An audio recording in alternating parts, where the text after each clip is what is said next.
What's going on, guys? Welcome to the Contractor Secrets Podcast. In this episode, I am going to talk job costing. I'm going to help you understand why you need to be doing this in your business if you want to be successful, if you want to take it to the next level, if you want to grow, if you want to be independent from your business. You need to know your numbers. This isn't one of those topics where I could really just sugarcoat it. It's one of those things that if I go up to you and I say, hey, man, how much money did you make on the last job that you did? And the answer to your question is, I don't know, you need to listen to this episode. Check it out. The big question you need to ask yourself every day is, do I own a job or do I own a business? And unfortunately, the majority of contractors out there own a job. That's right, they're a slave to their own business. But the other side of the fence is so much greener, it's so much better, and that's when you're finally fully in control of your destiny, your freedom, your time. And that's what Contractor Secrets is about. It's about taking back our time, building a business with systems, standards, values, procedures, putting yourself in the driver's seat. And that's what it's about. So I'm excited. I'm happy to have you here. Let's dive into the Contractor Secrets podcast.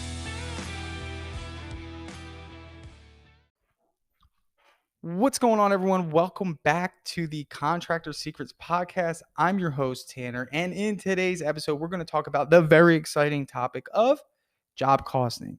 Now, job costing is something that many people run away from, probably because they see it as this thing that's not so important, or a lot of the time I get the answer of, oh, my accountant's going to handle my profit. My accountant at the end of the year is going to tell me, how much money I made. And ultimately at the end of the year, you're getting a retrospective view.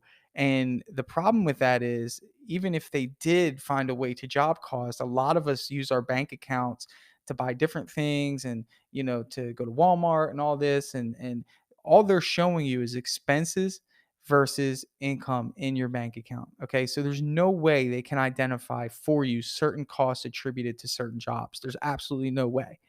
So if they give you, even if they could, by them giving it to you at the end of the year on a P&L statement, okay, ultimately what does that do for you? That says, oh, okay, I did pretty good here, or oh man, I could have done better here. And it doesn't help you identify what you need to fix. So that's why I'm really adamant about job costing every single job. And I know you've heard about it. I know you've probably thought about it, but you didn't really know how to go about it or why it was really important. I started doing this when I first started my business. And 4 years ago, obviously I didn't have many jobs to job cost, but just the act of going in, punching in the name of a job, putting in how much I sold it for, and then going back after I was done the job, putting in how much I paid the people to do the job and how much I paid for paint to do the job, and seeing how much money was left over. That excited me because I said, wow, I'm selling this job at a 40% margin. I did a great job here. But then the next time would come around, I'd be like, wait a minute, I only sold this one for a 20% job profit margin. What did I do wrong here? And that was what helped me really refine my ability to estimate, because, a lot of people come up with these crazy estimating, strategies and all these different things about identifying localized failures and all this stuff. And that's great and all, but you can really easily estimate if you know what your numbers are. If you identify, you know, based off of previous experience, how much paint you're going to use on a job and how much time it's going to take you to do it. You can look at those two factors, and then you can identify what type of profit margin you want to hit. And that's essentially what I teach in my sales training. Is essentially, if I know what the paint and the labor is going to be, if I just multiply that cost by two, that's a 50% profit margin. That's easy. And really the trick is getting enough experience and knowing how long it's going to take your team to do the job, and identifying, obviously, through that experience, how much materials you're going to use for the job. And in the beginning, you could easily just, scale it up a little bit, as a guesstimate, and then go back and see how well you estimated, right? That's why it's called an estimate. You're estimating how much it's going to need, So ultimately, job costing really helps us do that. But, one thing that I know that a lot of us don't do, I would say 99% of people listening to this podcast do not do, is that they religiously input their costs into something, whether it's a Google sheet, write it down, I don't really know. There's not many other ways. I'll tell you about another way at the end of this that I'm going to be doing. So I'll tell you about that. So stay tuned for that. So I kind of want to give you kind of the premise of job costing, how it's going to help you, and really how to do it. And I would say that the first step is making it easy on yourself. So there's two things that we need to have for job costing to work out. And number one, that's obviously going to be some sort of merchant account that's going to categorize all of your orders seamlessly. Now, for us being a painting contractor, we have Sherwin-Williams. They have an online portal, and every Sherwin-Williams that I work with is required to put a PO for every single job that I do. I just don't do that to waste their time. I do that because ultimately what I want them to do is put the name of the job. So when I go back to job cost it, I know exactly what job to attribute those costs and expenses to. Okay, so that's really, really, really important because that's going to save you a ton of time. Just imagine if you had, 50 different invoices and all they were just numbers. You're not going to be motivated to job cost. You're actually probably going to never do it. So start with making sure that your merchant is on the same page. Now, if you're working with a Home Depot, make sure that when I believe that you can put in a PO for Home Depot or whoever it is that you have, make sure you put in a PO for every single thing that you purchase. And just so you know, the reason they have that as well is for job costing. So you can attribute job costs and it helps them obviously categorize your expenses, but it's mostly for job costing. So that handles the material aspect of job costing to make it easy for you to input the values. And then the second part is labor. So if you're not already using a labor tracker, um, which the easiest one is T sheets, that's what the majority of our industry is starting to use, mostly because it's the best in terms of like tracking GPS locations throughout the day, not just clock in, clock out GPS, which I appreciate. So if someone goes home to take a nap, I know, which won't happen. But so where I'm getting at with that is that's another tool for you to make job costing easy because at the end of the week you can go look and you can actually have your employees, you can actually have them select the job that they're working on if you want to get really crazy. Okay. So that's another way for you to make things easy. Okay. So now we have those two things taken care of. So in job costing, we have labor and we have materials, we have subcontractors, and then we have miscellaneous costs.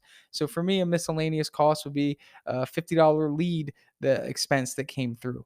And then we would put the amount for the subcontractor. Let's say it's an exterior paint job and I pay him to pressure wash it for us before we come in. So I would put that cost in for that specific job. And then, of course, the labor, let's say my guys worked, for 2 days and the total cost was $1,000.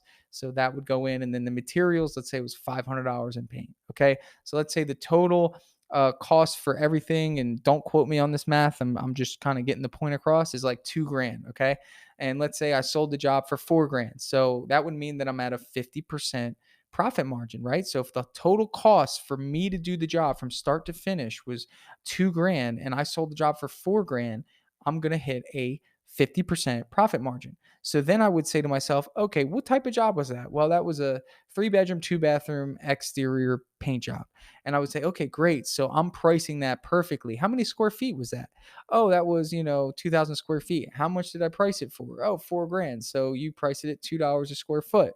Okay, cool. So now in the future, I know that I'm getting better and better at accurately identifying how much materials I'm going to need and accurately identifying how much um, labor I'm going to need to get that job done.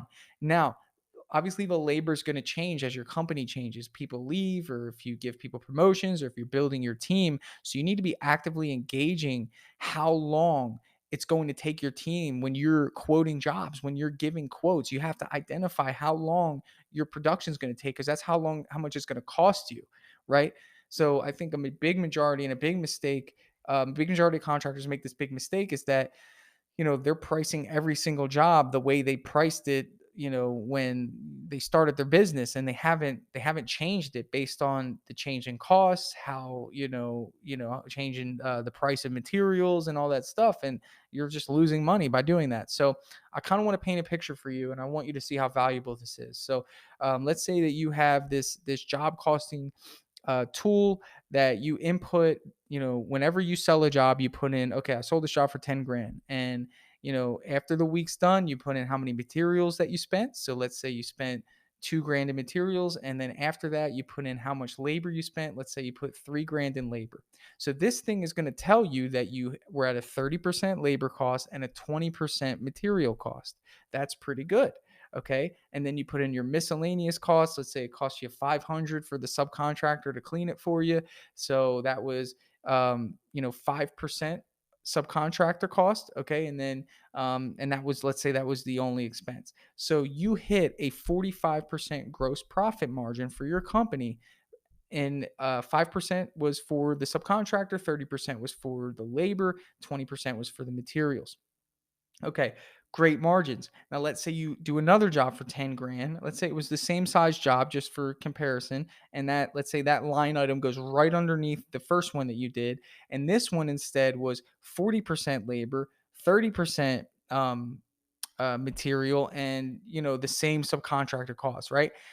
So you would be able to identify what went wrong, right? So if the jobs were similar and you priced them the same, what went wrong? Now, I'm giving you the perspective of a business owner that communicates frequently with the project managers who are in charge with the job, not you being there. So, and hopefully I'm helping align you with this idea that you can get into this position if you are not. And if you are, then this is going to be valuable to you, is you could go to that project manager and say, hey, what happened? Ultimately, you guys did the same size job 2 weeks ago, and you didn't take as long as you did this time, and you used less products. What's the difference? And then you're going to be able to find what hole happened. Now, going back to the first thing I said about you having an accountant, we can figure out what that issue is within the first, week or two. If an accountant's giving you a P&L at the end of the year, you're not going to find out what happened and how it happened and when it happened, right? And then that just gives you a certain level of confidence as a business owner, because you know what is going on in your business. You know the health of your business. You can see what is going on. You can see what your costs are. You can see what your holes are, and you can see what you can afford. Now, also, this has helped me tremendously, because ultimately, by me getting so granular in my job costing, I'm able to identify what margins I'm hitting and what margins I'm okay with hitting if I need more work. So you guys will hear me say that I discount my jobs a lot. Of course I do, because normally I'm pricing my jobs out at a 50% margin. And if giving somebody a 10% discount is what gets them to say yes when I need a job, and that puts me at a 40% margin, perfect. I mean, that's still phenomenal margins. So for me to say, oh, I discount my work, I might get some backlash from somebody that doesn't understand job costing. But ultimately, I know my numbers enough to say I'm still way above the curve in terms of profit. So for me, I use job costing strategically to my advantage. Now, there's also really other awesome benefits to job costing, and that is going to be your ability to understand, can you give a raise? So if you know that you're operating at a 30% labor cost for a specific crew. Now, this is getting to the next level, but if you do it on a crew to crew basis and you say that this crew is performing at a 30% labor cost and your other crew is at a 35%, and you want to give someone a raise, well, you could say, well, I'm happy with the other crew at 35%. They're doing great. Now, at this point, knowing that this crew is doing great, I have about 5% on average profit margin wiggle room for raises, so I can give somebody a raise confidently and not be like, man, did I do the right thing here? Am I losing money? And feel out of control. And that's what it comes down to. Another amazing thing that I'm going to say about job costing is when you hire a salesperson, it opens up the door to do two things. The first thing is that you can, well, this is going to open up the doors to a couple of things, but the first thing with a salesperson is that it's going to allow you to help them see where they are pricing jobs. So if you hire someone to do your sales, you can say, hey, man, you priced this job too low. That only permits us a 25% profit margin. You need to fix that for the next one. That also allows you to give commissions based off of profit as opposed to based off of what he quotes it for. So that holds him accountable for if he quotes the job too low, and as the business is not hitting the number that they need to, it hurts him in a sense to say, hey, man, you need to do a little bit better of a job holding your water here. and making sure that you're pricing these out profitably. So that opens up the door in terms of sales, and in terms of production, it gives you the ability to reward managers for keeping labor costs and materials low.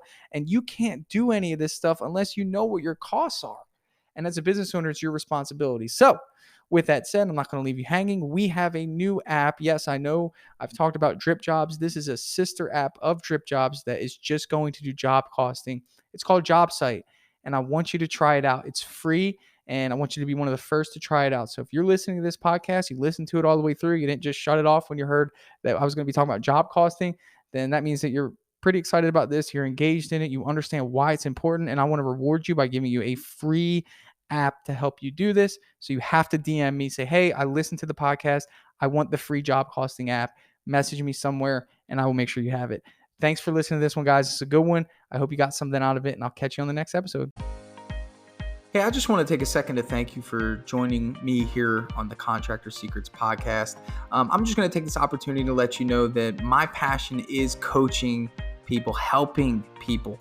I've changed my Instagram name to @contractorcoach, and I did that because that is my passion. I want to help you. So please reach out to me. If you have an issue going on in your business, send me an email, find me on Instagram, message me, and let's do a breakthrough session. I want to work through your problems in your business to help you get to that next level. And one thing that I always say is this, the difference between those that get over the humps and the hurdles in business is just a change in perspective. And that's what I plan to offer you. So get with me, message me, allow me to help you take your business to the next level.